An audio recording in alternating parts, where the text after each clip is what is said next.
With the energy and excitement in the air, you would have thought the Panthers won the Super Bowl last season.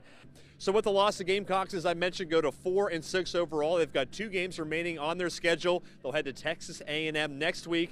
Yes, that's correct. It'll be all business on Friday, but in the days leading up to it, the Chanticleers able to relax and enjoy what Orlando does have to offer.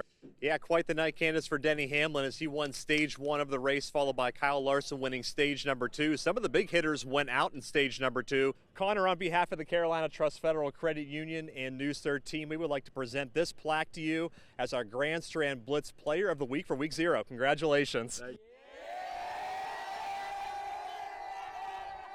Good evening again from Augusta, where we're less than 24 hours away from the 86th edition of the Masters. And one thing that doesn't happen very often here is a repeat winner. Well, at some point, the time was going to come for CCU men's basketball coach Cliff Ellis to retire. And with the recent changes with the name, image, and likeness, and also the transfer portal, he told me it was a battle he couldn't win from a coaching standpoint. Well, the high school baseball regular season wraps up this week. St. James and North Myrtle Beach each clinched regular season region championships. In Thursday's first round of the NFL draft, Mullins product and former South Carolina wide receiver Xavier Legette had his name called after the Carolina Panthers traded up to take him as the 32nd pick. Good evening, everybody. I'm Chris Parks, and this is a News 13 update. Florence County native and NASCAR Hall of Famer Cale Yarborough has died. Now, during his career, Yarborough won 83 races, and he's just one of 2 drivers to win 3 consecutive championships. Time to unveil our Blitz Player of the Year. For the first time since I arrived in 2017, an offensive lineman getting the award, and there's several reasons why.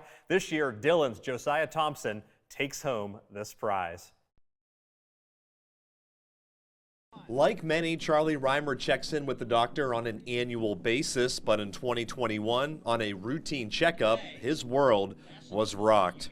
A shocking diagnosis to get, considering that we had been through everything and all the biopsies were negative for cancer. But a colonoscopy revealed stage 3 colon cancer. Thankfully, it was caught in the early stages, which chokes up Reimer each time he speaks about it.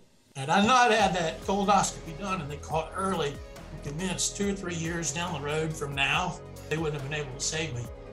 After a year of chemotherapy and multiple surgeries, he was able to ring the bell on July the 6th, becoming cancer-free. Well,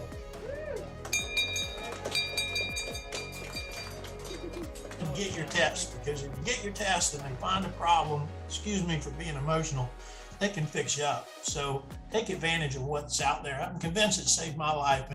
Reimer has a lot of life to live. He played collegiately at Georgia Tech and spent some time on the PGA Tour, but his erratic driving off the tee drove him another direction, into television. I discovered that if you're trying to play professional golf, in particular on the PGA Tour, and you bounce a lot of your drives off of houses, that doesn't lead to a very long career. So Reimer started at ESPN in 1998, then the Golf Channel in 2009, before joining PlayGolfMyrtleBeach.com in 2018 to become the voice of the Myrtle Beach golf scene. You know, we've got golf courses from beginners and price points that are, that are palatable all the way up to top 100 golf courses. And if you want to pick his brain about the best ones in the area, head to the Marsh Walk. In fact, when I'm in town, which is a good bit of the time, if you want to find me, you can go over to the Marsh Walk, and I'm generally at Claw House or Dead Dog.